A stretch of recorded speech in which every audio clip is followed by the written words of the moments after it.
So, last lecture we talked about a little bit about the Civil War and a little more about emancipation, which was made constitutionally legal with the ratification of the 13th Amendment. And the war is over in 1865. But today we're going to talk about the process of Reconstruction. That is the reconstruction of the Union, putting the United States back together again as it was before the war. So you have these 11 states that seceded from the Union, claimed to leave and join this new Confederate nation, but they lost the war.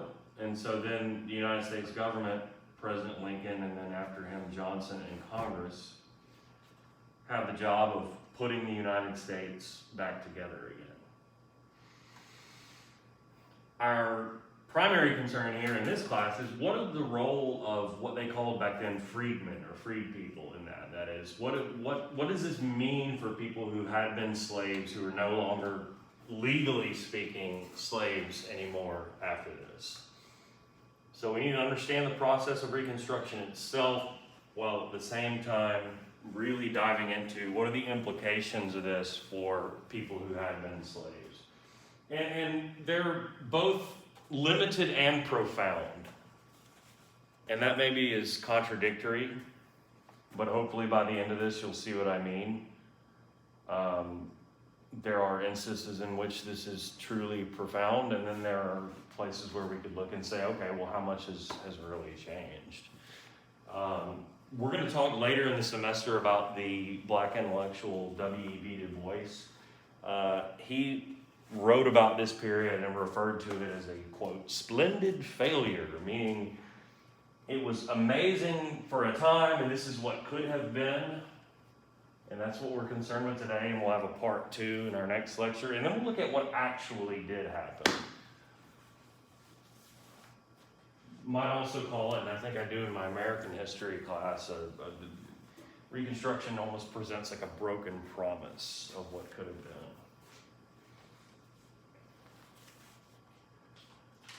First of all, what does Reconstruction mean? I kind of already spoke to that really, really broadly, and then it means like the reconstruction of the American Union, putting the United States back together again after the Civil War.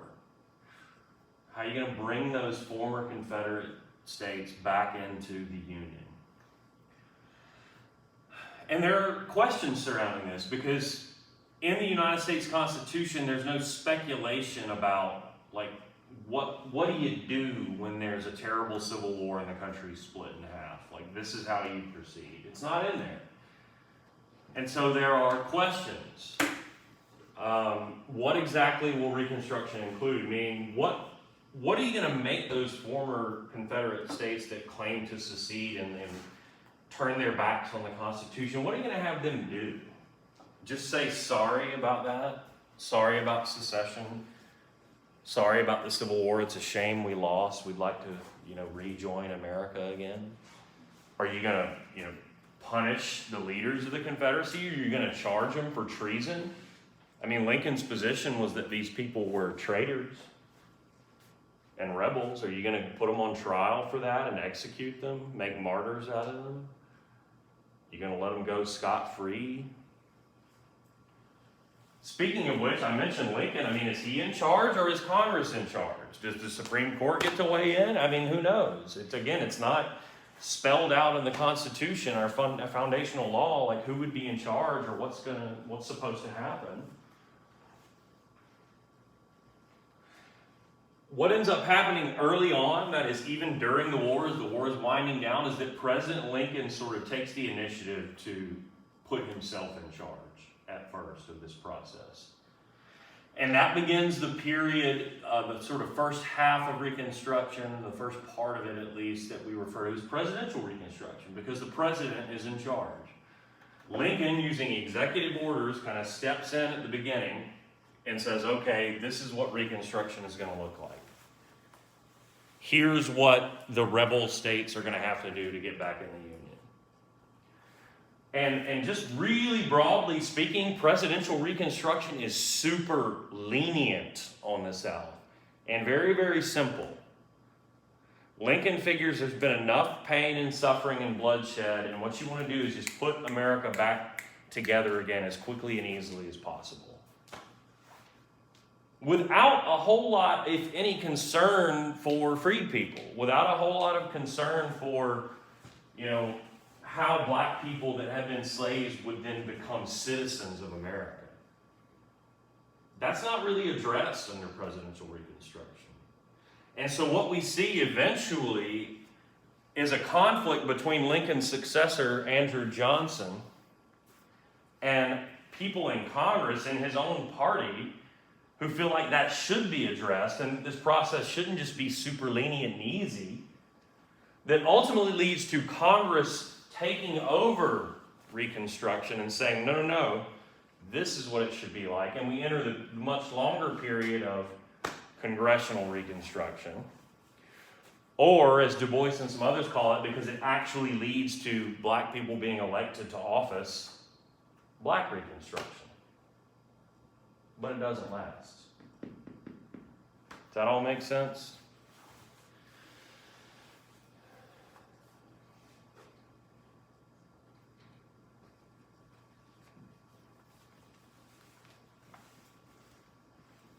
Some of the more immediate implications of this for people who had been slaves are profound. And of course, the theme eventually of this lecture and moving into the next will be, like Du Bois said, it's a splendid failure. It's a broken promise. Something goes awry. Something goes off the rails. But there is real meaningful social change with freedom, with emancipation. So what were the major social institutions if we're talking about the transition from slavery to freedom? Well, of course, family. Masters, slave owners had exercised significant authority over slave families, but not anymore. That is, if slave families could be reunited after the war, there was a lot of displacement that came with the war. That is, a lot of people had to run away to get behind Union lines to achieve their freedom, as we discussed last time. Battles forced people out of time and place. And so oftentimes reuniting people with community and family was a difficult task, but if that could be achieved, and sometimes by traveling hundreds of miles to try to find loved ones, sometimes assuming your spouse or your brother or your sister or your children are dead and gone because you can't find them. But if reunion could be achieved, slaves could former slaves, I should say, freed people could legalize their marriages. Marriages had sometimes been allowed, but they weren't actually legally recognized under slavery, because remember, in a chattel system, slaves were considered property. Legalize your marriage. You could take a new name. You didn't have to take the name that had been assigned to you by your owner or your master. You could have an actual wedding if you're going to legalize your marriage, which wasn't always the case under slavery. You could live as nuclear families, meaning you could live as husband and wife and children, or maybe grandparents in the same home, which wasn't always the case in the slave quarters. Women could withdraw from field work and take on traditional homemaker or housewife roles, whereas under slavery they were oftentimes out in the cotton fields or the rice paddies or the tobacco fields along with the men and so on. Though even if they did take on that homemaker, caretaker role, they often had to work outside of that and in addition to that to supplement the family income. Would they get paid the same as the wife?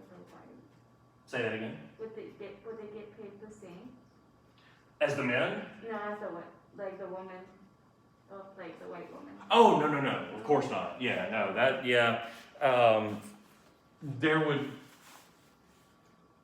there continues even to be discrimination in that regard, yeah. With freedom came wages, but never the same wages.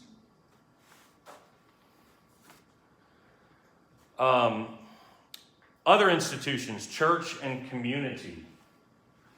The Christian religion was profoundly important for a lot of freed people.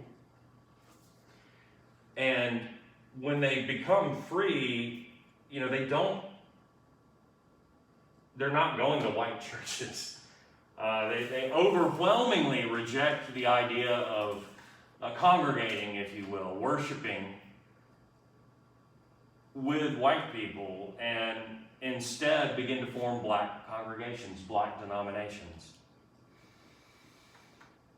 The very elements of Christianity that have been important to people held as slaves during slavery, in fact, at this moment, they seem like the prophecy had been fulfilled. I mean, what did slaves latch onto in the Christian Old or New Testament? The story of the Israelites, Jews held in captivity, right? But who are delivered into a promised land, right? Emancipation seemed like maybe it was that promised land. Maybe it was that Canaan, if you will. Now, as with family, African Americans had autonomy over not just their faith, but their institutional churches too. And they formed new denominations. There's going to be a Black Baptist church. There will be the African Methodist Episcopal Church, or the AME. And in addition to that, branching off from that, the AME Zion Church. You don't have to know these numbers, don't even write them down, but by 1880, those three, Black Baptist, AME Zion, had 500,000, 400,000, 250,000 followers, respectively. So we're talking about robust denominations and institutions, in which men held most of the leadership positions. It's that kind of society and institutional church, but women were the majority of the membership and did most of the quote-unquote church work, if you will, organizational work, fundraising, social welfare, which was extremely important for black churches in the South, Sunday school teaching, missionary work, and so on. And even in urban areas and cities, black churches were instrumental in setting up like hospitals and clinics, or lodges, labor unions, this kind of thing.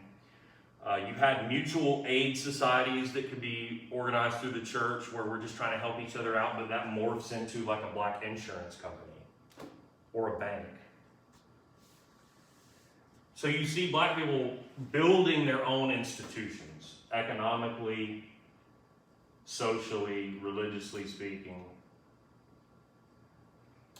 Sometimes this was with the assistance of the Freedmen's Bureau.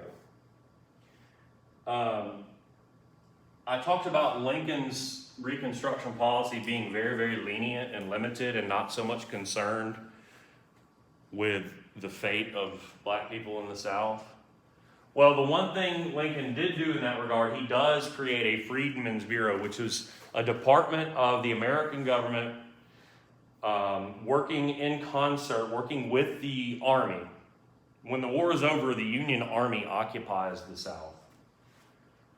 And the Freedmen's Bureau is a group of civilians who work with the backing of the Army to help former slaves become citizens, to make sure that they're not working as slaves, but they're getting paid wages, to help reunite people who had been displaced, like I was talking about earlier, to provide health care, medical care. Maybe their most enduring legacy, to work with black people in the South to establish the first schools for African Americans in that region, and so on. And there were others. There were northern missionaries who come to the South and assist in that too, especially in establishing the first schools for black people in the South, including, elementary schools, upper grade schools, and then what they call normal schools. These are the first black colleges in the South. The first, what we would call now HBCUs, historically black colleges and universities, HBCUs. What does it mean to be a normal school? It's kind of a weird name. It doesn't mean like there are abnormal schools and these are normal. It's taken from a French title, which means you establish norms. This is how you teach people. They're teachers' colleges. They're colleges that are established to teach teachers, if that makes sense. Because under slavery, there had been purposely no education for black people. They wanted to keep slaves illiterate because the more you learn, the more of a threat you are. And so you have a population of people who are now free but are, 90-some% illiterate. You need to establish systematically education to try to rectify that. And so having these normal schools, these schools that teach teachers, to have them then teach in the grade schools and elementary schools is of the utmost importance. Does that make sense?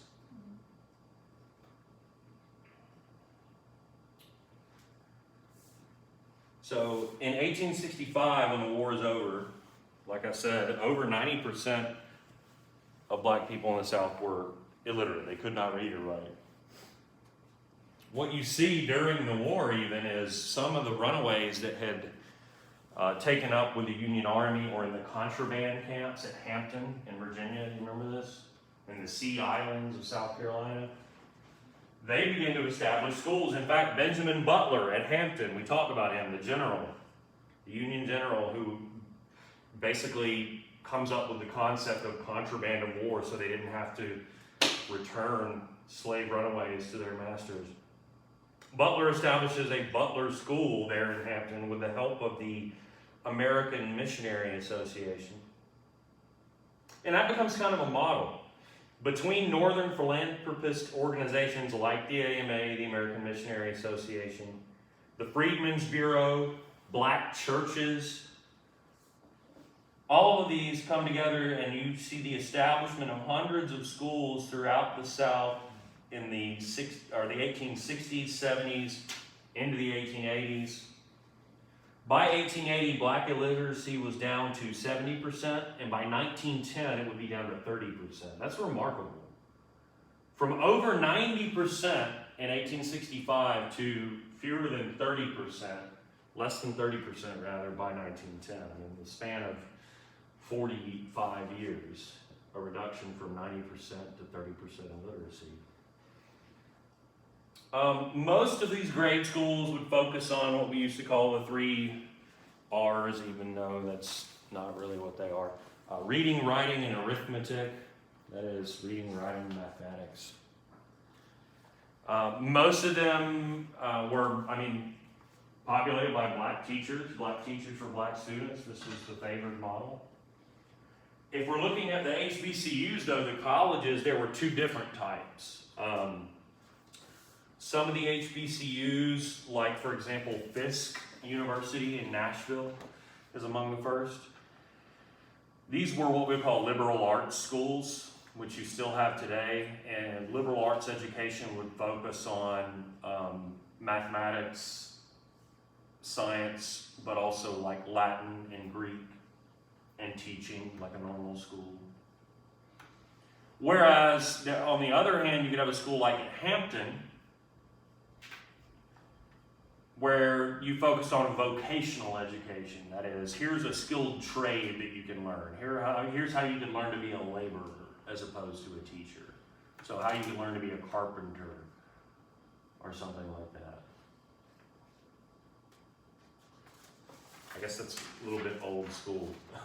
By the 1880s, these are more industrial vocations. Like eventually, how did you become an electrician? Instead, you become a machinist, if you will. For both, though, I think I've gotten ahead of myself. Maybe not.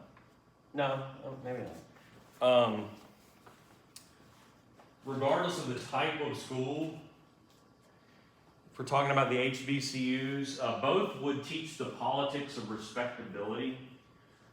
There was a great effort at this moment in time to attempt to show white people that black people are capable of what we call assimilation. That is, you white people have thought that black folks are ignorant and inferior. Well, look at us. We're just as smart as you. We're just as respectable as you. We can dress and act and carry ourselves in just exactly the same way. Later, there would be people who would de-emphasize that, but at this moment of emancipation and freedom, there's a great emphasis on this politics of respectability, and that somehow the thinking was that somehow this would convince white people that black people are not inferior, and eventually you realize that it doesn't matter, that racism is too powerful, and a lot of people begin to move away from that. But you had at this time groups like the Fisk Jubilee Singers, associated with Fisk University that I mentioned in Nashville, one of the first HBCUs. They would make the rounds throughout the country, performing and singing sort of arranged, tightened up versions of what had been field songs that slaves sang out in the fields while doing work to pass the time, and spirituals that they would sing in the slave quarters that illustrated their Christian beliefs and provided uplift, if you will.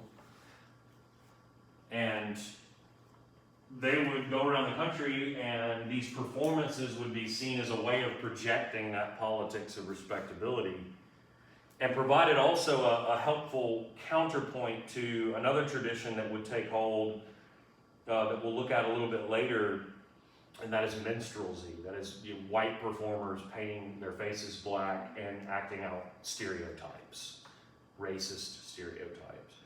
You have that, and then you have this counterpoint to that to say, no, look at us performing for you these and showing to you these aspects of our culture that are uniquely African American. The Fisk Jubilee Singers formed in 1872, and very soon to perform for such luminaries as President Ulysses S. Grant, the former Union General, Queen Victoria of England at the time, long reigning queen, and others. Questions? Anything at all?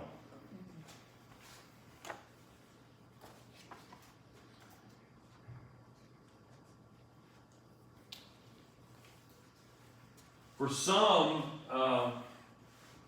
if you're looking at the question of, how do black people in the South, how are they going to really ensure that they're enjoying the same citizenship rights as other people? How do we ensure that they become equal citizens under the law in the new United States of America? Well, for some people, that hinged upon the issue of land ownership. Some realized that Southern society would not really change if you ended slavery, but black people could not own land. All that land in the South is owned by white people. And so some Union generals during the war, during and after the war, some Union generals, they would seize the plantations and farms of slave owners as contraband of traders. And they would then, as the slaves became free with the 13th Amendment, they would parcel that out, that is, divide it up and give it ownership of that land to slaves. The concept of 40 acres and a mule. What slaves needed to become free and equal citizens is 40 acres of land and the means with which to farm it. And it doesn't happen all over the place, but there are places where it happens, including here in Georgia under the orders of William Sherman. President Lincoln reverses those orders. Remember what I said about Lincoln? He's not, he's a brilliant president, a great orator, and maybe a great man, but he's not quite the saint that we make him out to be. Abraham Lincoln reverses those orders and said, you got to give the land back, and they did. And his successor Johnson does the same thing. Even as we see here a little bit later, when Congress takes over Reconstruction and sort of hits a restart button and things get a lot more serious, even then there is never a systematic redistribution of land. It never happens. Land is never taken from white people and given over to former slaves. What ends up happening is former slaves almost universally, now some end up in cities, taking wage-earning jobs, and some, migrate elsewhere, but For the most part, people who had been slaves end up working as tenant farmers. That is, they are a tenant living on some other person, white person's land. And if you're a tenant, you got to do what? Pay rent. Typically, this was done through sharecropping. Most tenant farmers were sharecroppers. That is, they live on some white person's land and they pay a share or a portion of their crop in rent at the end of the year. Does that make sense? Usually, once you'd paid that share and you'd lived off of whatever else there was, that was it. It's not like you're producing some surplus that you can sell for a profit at the end of the year after you've given, half of it to the landowner, probably your former master, and then you've had to live off of the rest. I mean, that was survival. And even sometimes you could be in a crop lien situation where you had to basically use your future crop as credit to say, I need to buy seed, I need to buy a mule, or I need to buy various farm implements or clothes for my children or whatever else. I don't have any money, I'm a former slave, I have no money. So for me to get credit for that at the local store or whatever, I'm going to say I owe you X portion of my crop that's going to come in later in November or whatever. Does that make sense? So you're in debt immediately. And once you pay that off, you got nothing left. And so what you have here is what we call cyclical debt. I mean, you go into debt, you work your ass off, you have enough to pay off the debt, and that's it. And then you go into debt again the next year. So you never get paid. Right. There's no way out. There's no way for you to break out of that. And of course, white people knew that. And if there's no process of land redistribution, there's no prospect for that to change. And it doesn't for the vast majority of people. I knew I was getting ahead of myself. I went on and on and on about this HBCUs, and here it is just now. Yeah, I don't know how that happened. That's what happens when you don't look at your notes, I guess. But here we have it. We talk about how illiteracy is drastically brought down by the preponderance of schools that are established throughout the South during this period. We talked about how some of these morph out of the contraband camps, like at Hampton, General Benjamin Butler, the guy who conceives of the concept, the guy who envisions or creates the idea that slaves could be considered contraband. That Butler school becomes Hampton University, which is still around. Fisk University in Nashville is among the first. Tuskegee University in Alabama. Right down the road, Atlanta University and Clark Atlanta University, and eventually Morehouse and Spelman, and on and on and on. And we talked about the Fisk University centers. So a little bit more detail about presidential Reconstruction. I mentioned that Lincoln takes the initiative to say, I'm the guy who's in charge. This is before the war is even over. 1863, around the same time that he issues the executive order we now know as the Emancipation Proclamation, Lincoln issues another executive order, the Proclamation of Amnesty and Reconstruction. This lays out, hey, this is what Reconstruction is for the first time.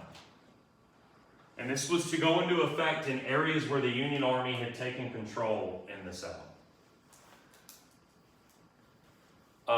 That word amnesty tells you what you need to know about this policy. Amnesty is like a legal forgiveness. And in this case, it meant we're not going to prosecute former Confederates. We're not going to put them on trial and execute them. They get a general amnesty as long as they would lay down their arms and say, we forget about secession, forget about the Confederacy, we want to rejoin the Union. War's over. All they had to do was take an oath and say, well, we're loyal now to the United States of America. We're loyal again to the Constitution of the United States. And we've moved beyond these ideas of secession and the Confederacy. And once 10% of people who had voted in the last U.S. election before the war, once they had taken this oath, they could then get together and form new state governments, be it in Georgia or Alabama, Mississippi, wherever. And those state governments could draft new constitutions where they had to acknowledge, 13th Amendment, we will ratify that amendment as new states and acknowledge that slavery is over.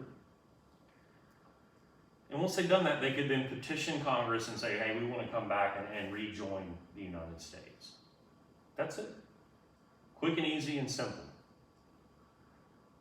And other than the creation of the Freedmen's Bureau, there's not much attention paid here to what's going to happen to black people in the South. And what you see then, let me make sure I'm not doing what I did earlier. Yeah, I'm about to do that, so I'm not going to do that. What you see is a group of more radical Republicans. Lincoln is a Republican, but there are people within his party who would like to see a more radical Reconstruction. That is one that made it harder on the South to rejoin the Union, one that maybe even punished ex-Confederates for starting this war, and one that ensured that black people would have equal citizenship rights. Among these radicals is Massachusetts Senator Charles Sumner, and among these radicals is Pennsylvania Representative Congressman Thaddeus Stevens, who take to the floor of the United States Congress, both the Senate and the House respectively, and argue, hey, we need to do more. Don't follow Lincoln's lead.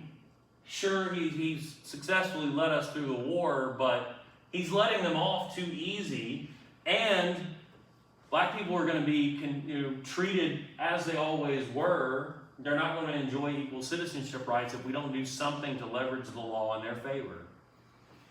Also among the radicals would be Senator Benjamin Wade of Ohio and Representative Henry Davis of Maryland, who co-sponsor a bill, the Wade-Davis bill,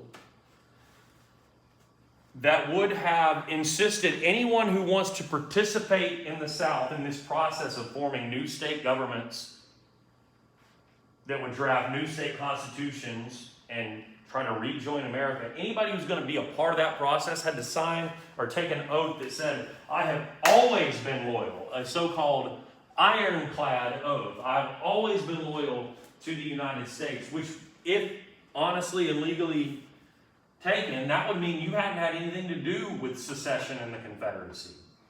You hadn't voted for secession. You hadn't served as an officer in the Confederate military. You had not served in a Confederate state legislature or in the Confederate Congress. In effect, an ironclad oath would be a ban on ex-Confederates. It would ensure that only loyalists in the South were participating in this process, with the thinking being these loyalists would be more concerned with the citizenship rights of black people and, just more loyal Americans, and it would punish ex-Confederates by leaving them out of the process.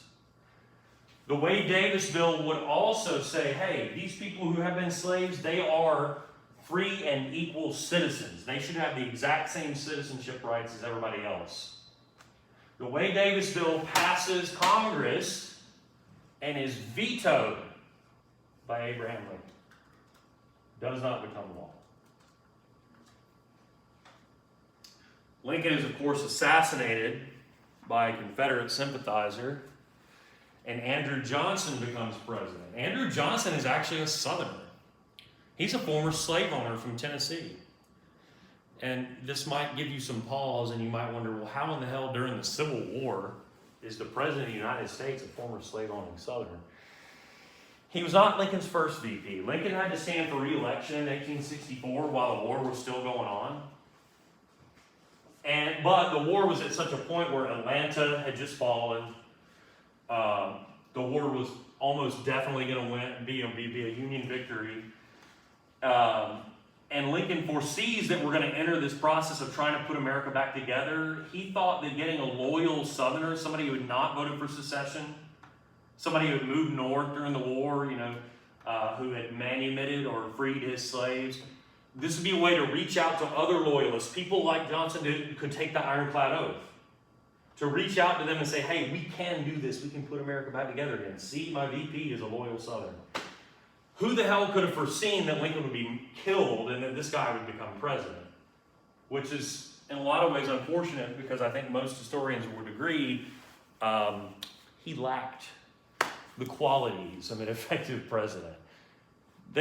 People like to survey historians and say, like, who do you think are the most effective or best and worst presidents? And usually these lists look about the same. You know, you got Lincoln and Washington and Teddy Roosevelt and people like that up at the top. And routinely, at the very bottom, Johnson is one of them. He couldn't even get along with members of his own party in control of Congress. And eventually this will lead him to be impeached. He is not removed from office, but eventually he will, as part of that process of impeachment, step away and let his party in Congress take over this process of Reconstruction.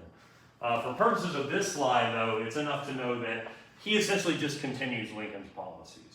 You know, there's no new Andrew Johnson Reconstruction policy. All he does is shepherd through Lincoln's program. Questions about any of that or anything else? From the very beginning, there's white resistance in the South. In fact, I think a lot of white Southerners sort of take the very leniency of presidential Reconstruction under Lincoln and Johnson as a signal to them that they can basically do whatever the hell they want when it comes to former slaves. And so when these ex-Confederates take the I'm now loyal oath and they start forming new state governments, these new state constitutions have in them what we call black codes. Which, if you read certain portions of these, might read like they're spelling out, hey, this is what former slaves can now do. Okay, slaves are now citizens. Here's what they can do. But really, if you read to the very end, you realize the purpose of these black codes is to say what former slaves can't do, what freed people cannot do. Let us take, for example, Black Code of the State of Texas, Section 2. Nothing herein shall be construed as to repeal any law prohibiting the intermarriage of the white and black races, nor to permit any other than white men to serve on juries, hold office, or vote in any state, county, or municipal election. I mean, it just flat out says black people can't vote. I mean, federal elections are one thing, but the Black Code of the State of Texas says if it's a state of Texas or a local election, black people can't vote. Pretty plain and simple. Here's Florida. Let's see.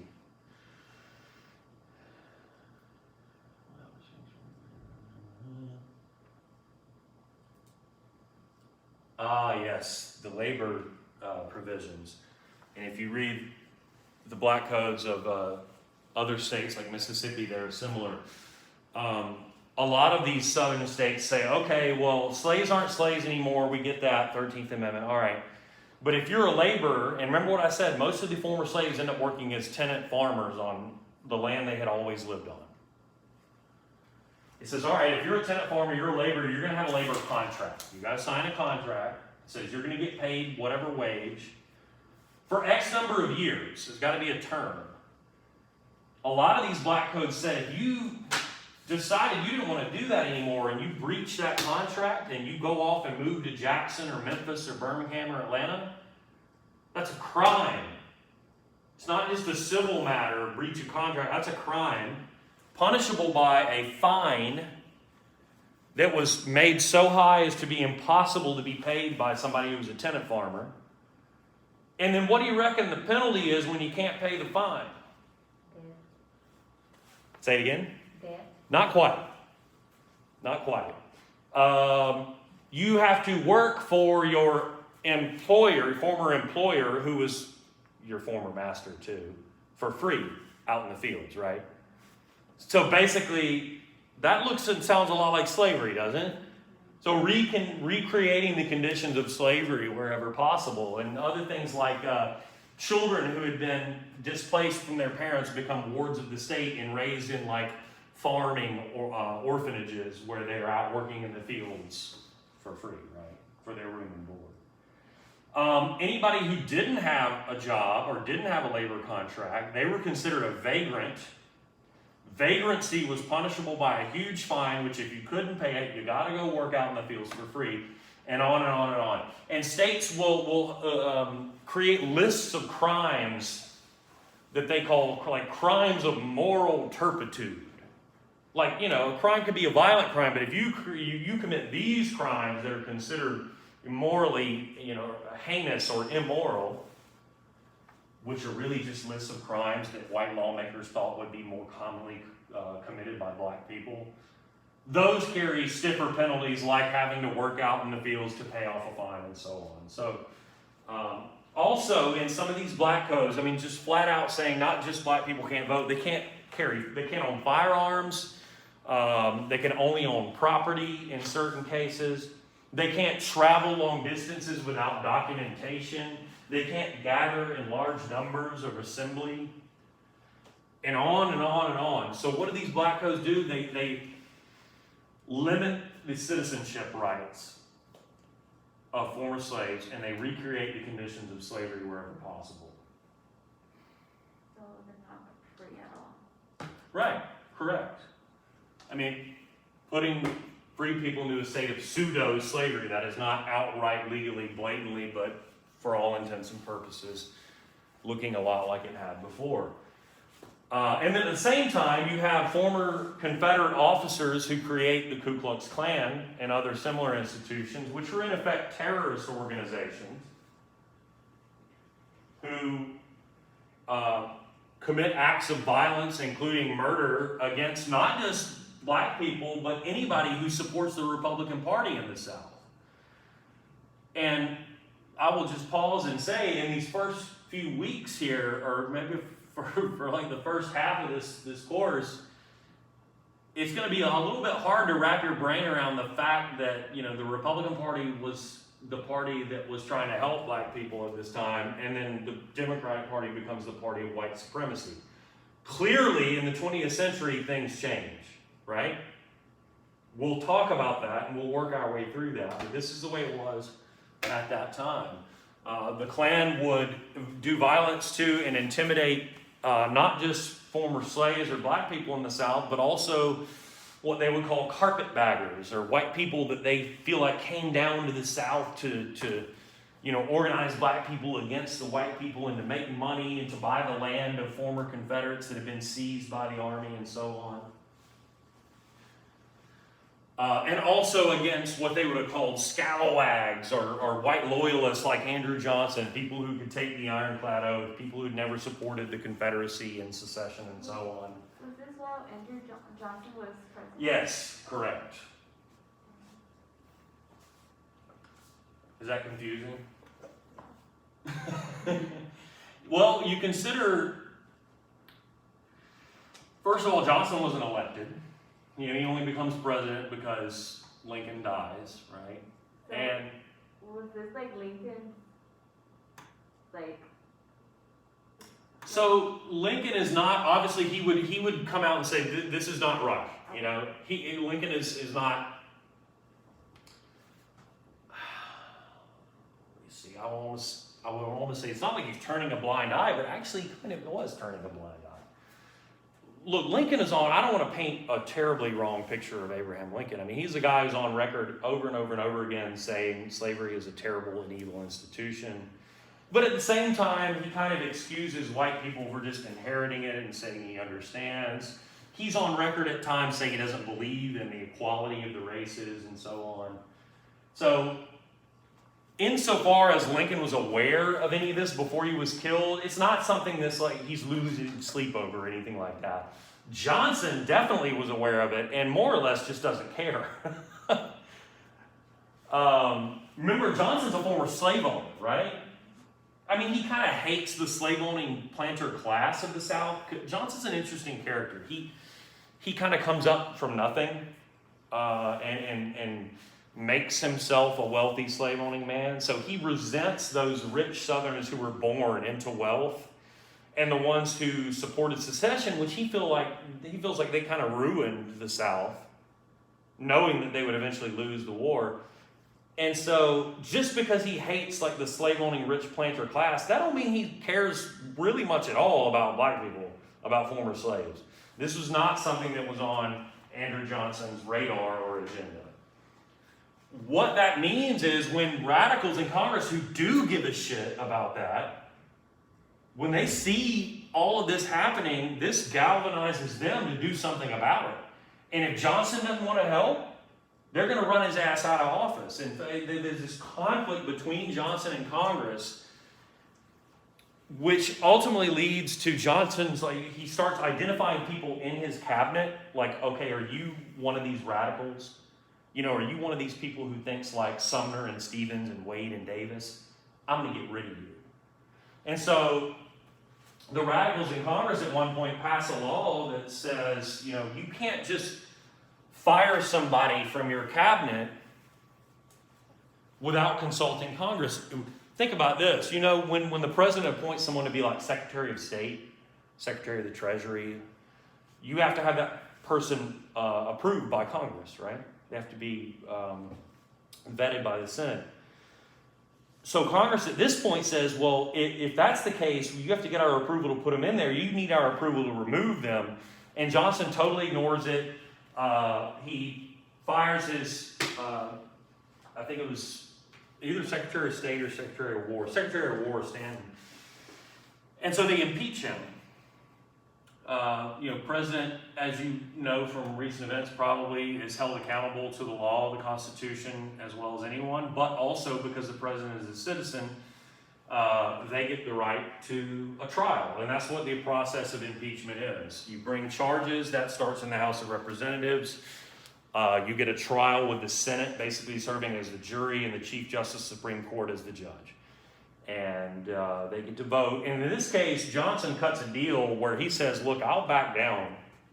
Just don't remove me from office. And he wins the vote. He gets to stay in office and serve out the rest of his term. But this leads to congressional Reconstruction, where Congress steps in and takes over. They pass a Civil Rights Act in 1866. This says you cannot single out one group of people, one group of American citizens, and say the law applies differently to you. You cannot, draw a metaphorical circle around a group of American citizens and say, hey, you don't have the same rights that other citizens do. That's what the Black Codes had done, right? It had said, hey, you people, former slaves, black people, you don't get to do X, Y, Z like other people can do. Well, the Civil Rights Act says can't do that. Some people questioned whether Congress had the authority to just pass a law that points its finger at states and says you can or can't make certain of these laws.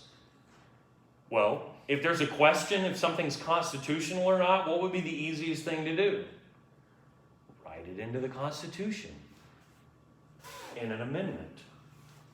And so that Civil Rights Act concept of 1866 makes its way to what will become the 14th Amendment, equal protection of the law.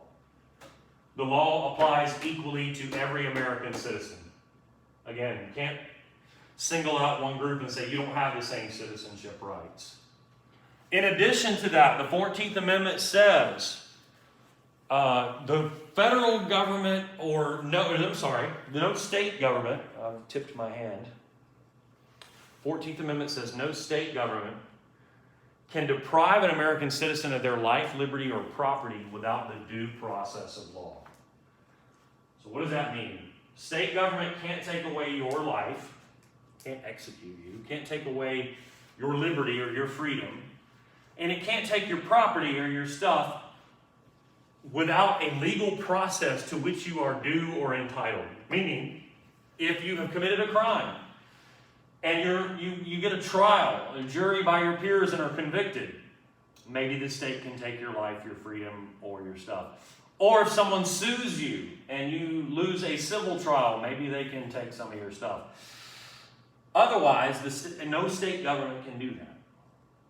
This is already in the Constitution in the Fifth Amendment in the Bill of Rights, where it says the federal government can't do that. This applies the Fifth Amendment concept of due process to the states because, again, that's what the Black Codes had done. Deprived people of their freedoms without any, legal process playing out. Does that make sense? And then finally, the 14th Amendment says all citizens enjoy the same privileges and immunities of citizenship. I mean, this is almost reiterating the concept of equal protection. All of this was aimed at white resistance and the Black Codes to ensure that this could not happen moving forward. And these are all, again, initiatives of congressional Reconstruction. And here's a whole bunch of stuff that I got ahead of myself again. I got to take a long look at this versus the way I lecture about it in the U.S. because I think I go off notes and then going down my 2110 U.S. history lecture organization and then realize, oh, I've structured it differently in this one.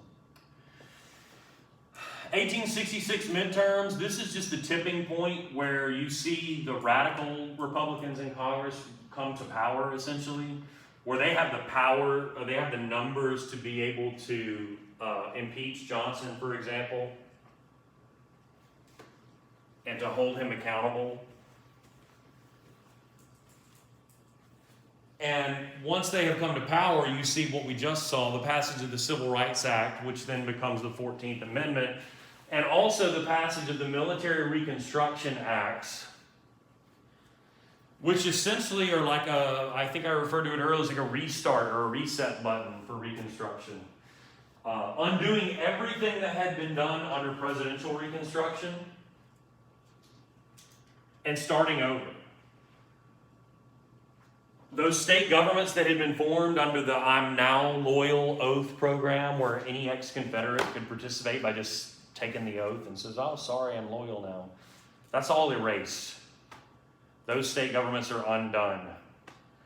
And it's called military reconstruction because the South is divided up again into military districts, which the Union Army oversees until a new process could play out using the ironclad oath, where ex-Confederates are banned and only loyalists could participate in forming new state governments, which then, when they come up with new state constitutions, they're held accountable to the 14th Amendment, which says you can't have these Black Codes. Does that make sense? It would also include the things that Congress passes during this time, the Military Reconstruction Acts, would also include a series of force acts which empower the Union Army to go after the Klan, to treat the Ku Klux Klan as an enemy force, and to ensure that they're not violently interfering in the exercise of Black people's rights in the South.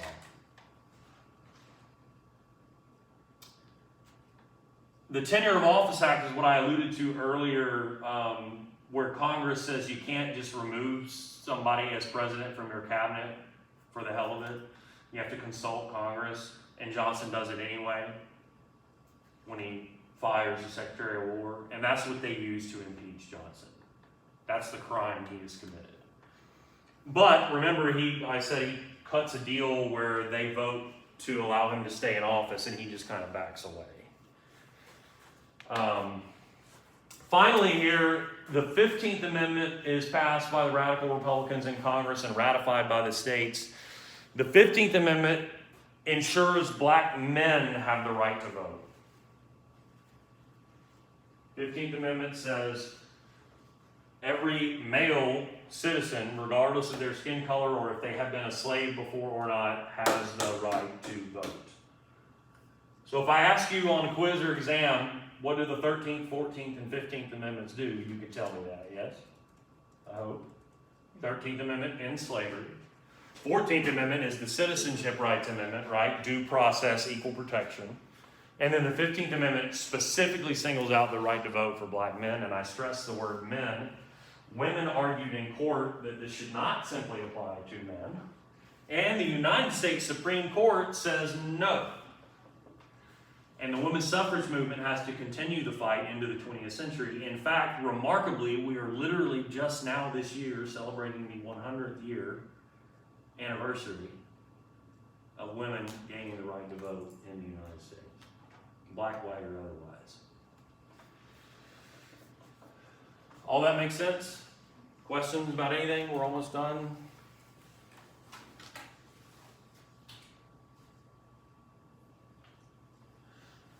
With the Union Army occupying the South and in charge administratively, empowered to go after the Ku Klux Klan, with the 14th and the 15th Amendment enacted, with the ironclad oath, with radical Republicans in charge of Reconstruction, and with black people in the South taking the initiative to vote and to run for office under the Republican Party almost universally, you finally see black voting and the election of black people to local positions of authority, to positions in state governments like state legislature, and even in the case of these few individuals, as representatives in the House and even a couple of senators in the United States Senate. Including, by the way, Robert Smalls. Forget which one he is. This is Hiram Revels. I think that's Smalls. You remember Robert Smalls I mentioned last time? He's the one who ends up commandeering a boat and sailing into the Union blockade with a white flag, and then ends up serving as an officer in the Union Navy, and then later in the United States Congress.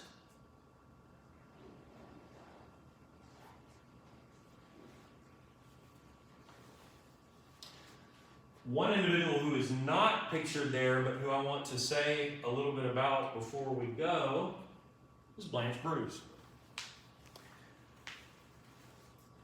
Blanche Bruce serves as senator in the United States Senate from Mississippi from 1875 to 1881.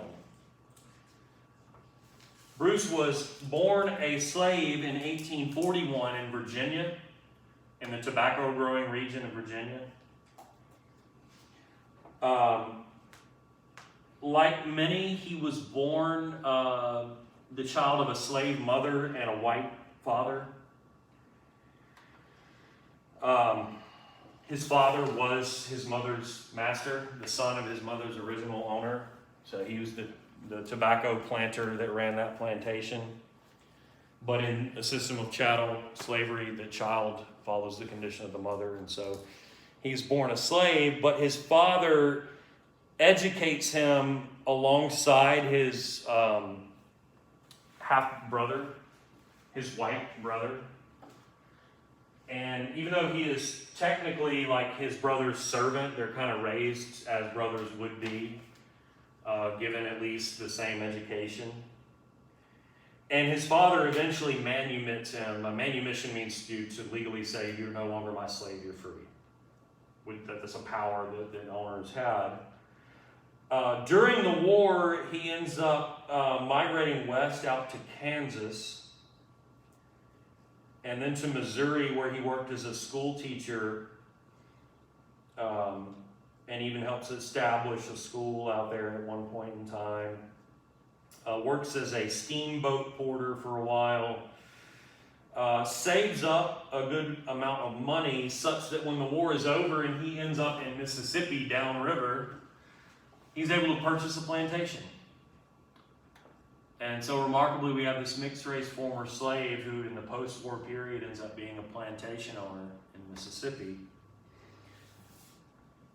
And even though here's a guy who doesn't have a hell of a lot in common with average black people who had worked as slaves in Mississippi, he's got this privileged background, even though he'd been a slave. He's very well educated, he's well traveled, he very clearly has a lot of money. He ends up getting active in politics in the post-war period, and holding various positions in local government and state government, and eventually in 1874 getting elected to represent Mississippi in the United States Senate. That makes him only the second African American to sit in the United States Senate. I mentioned that Hiram Revels, whose background is a little bit similar to Bruce, he was the first black person to represent the state of Mississippi in the Senate. According to your textbook, Bruce was a, quote, vigorous champion of black civil rights and an unyielding opponent of white resistance to black political participation. After his Senate term, he holds a number of other government positions for the Republican Party, including the Register of the Treasury. I think that's a position we no longer have. It's not quite the Secretary of the Treasury, but it's like an undersecretary type position. In that capacity, he became the first African American to have his signature featured on United States currency, for whatever that's worth. After his death, interestingly, his wife and his son take up positions at Tuskegee Institute in Alabama, which we'll talk about, one of the first HBCUs created by Booker T. Washington, who we'll talk about at some length.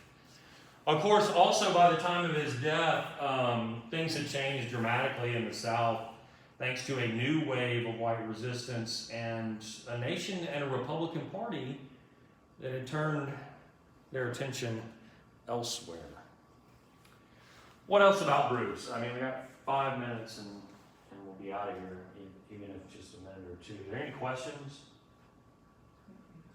So Bruce at one point served on the Board of Trustees at Howard. Howard University is among the first HBCUs. It's in Washington, D.C. He fought for black people to be seated in the Senate initially when there was resistance against this. He tried to desegregate the U.S. Army. That actually doesn't happen until the 1950s after World War II. He fought for black soldiers who had fought in the Civil War to get their pensions. This was something that people tried to deny to black soldiers or dead soldiers' families. He fought against the Chinese Exclusion Act. This is one of, we have these waves in American history of what we call nativism, anti-immigrant sentiment, which in our current lifetime mostly manifests against Latino people. It has been different people through different time, but every single generation of Americans lashes out against immigrants. And back in this time, it was primarily East Asians and Chinese. But Bruce is somebody who tries to work against that. He advocated for Native American families at a time when America was going to war with and putting Native American peoples all throughout the West and the Great Plains under reservations. He supports black migration out west to those areas, places like Kansas that we'll talk about. But by the 1880s, white people working under the banner of the Democratic Party and through violence and intimidation are able to engineer what I'll talk about next time, what they call the redemption. It's all torn down. It doesn't last. By 1900, there would be 0 black people in government in the South or in Washington from the South. And what you have is the installation of a program of complete white supremacy. So that's what I meant earlier when I quoted Du Bois and saying this is a splendid failure. It's a broken promise. What we see here is a false lead. It's not going to last. So whereas in this lecture we looked at what might have been, what could have been, in the next lecture we'll look at what eventually does happen. But between the 1870s and 1900, how the hell does it all go awry or go off the rails? Questions? Anything unclear? Okay, all right. Thank y'all. Appreciate it. So we come on Thursday, right? You can come any day. Okay. Yeah. The way I've done it in this particular class, and I'll just shut this off. Well, I'll let him, I guess they need to know too. There are only 8 of us, and the room is big enough for us to distance and everybody be in here. So there's no point in splitting this class and saying, come this day, don't come this day. Just come whenever you want. That makes sense? Mm-hmm. And I want you to be here. So, you all want to come every day? Come every day. I know I screwed that up and confused everybody at one point because I don't remember my own thoughts and words, but hopefully we've cleared it up. All right.